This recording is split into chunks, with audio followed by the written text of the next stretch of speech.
गौतम बुद्ध अपने शिष्यों के साथ एक गांव में पहुंचे।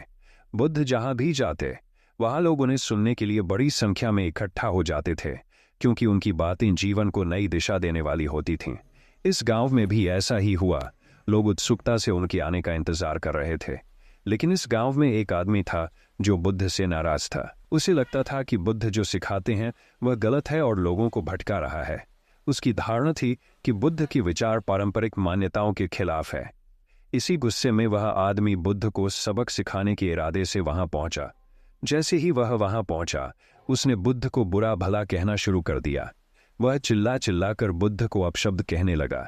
गुस्से में भरा वह आदमी हर तरह से कोशिश कर रहा था कि बुद्ध को नाराज कर सके, लेकिन बुद्ध पूरी तरह शांत थे।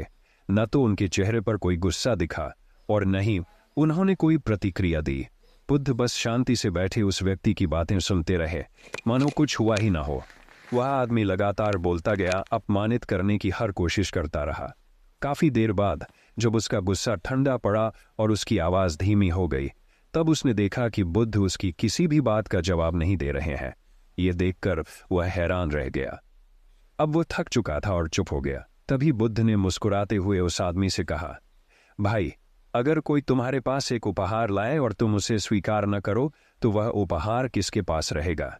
वह आदमी कुछ पल के लिए चौंका और फिर बोला, अगर मैं उसे नहीं लूंगा तो वह उसी के पास रहेगा जिसने उसे दिया है।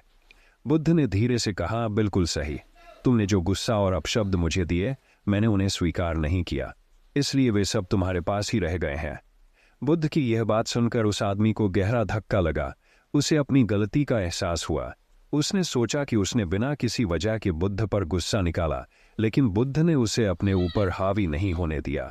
उसे समझ आया कि गुस्सा किसी और को नहीं बल्कि खुद को ही नुकसान पहुंचाता है। वह आदमी बुद्ध के पैरों में गिर गया और माफी मांगने लगा। बुद्ध ने उसे उठाया और प्यार से कहा, तुम्हें माफी मांगने की जरूरत नहीं है। जब मैं तुम्हारा गुस्सा स्वीकार ही नहीं कर रहा तो वह मुझे प्रभावित नहीं कर सकता। अब अपने मन को शांति और प्रेम से भरने का प्रयास करो। उस दिन से उस आदमी के जीवन में बड़ा बदलाव आया। उसने बुद्ध की शिक्षाओं को मान लिया और शांति व धैर्य का महत्व समझा।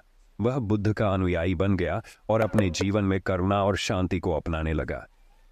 कहानी की सीख। इस कहानी से हमें यह सीख मिलती है कि अगर कोई हमें गुस्से या अपमान से हानि पहुंचाने की कोशिश करता है तो वह तब तक असर नहीं करेगा जब तक हम उसे स्वीकार नहीं करते।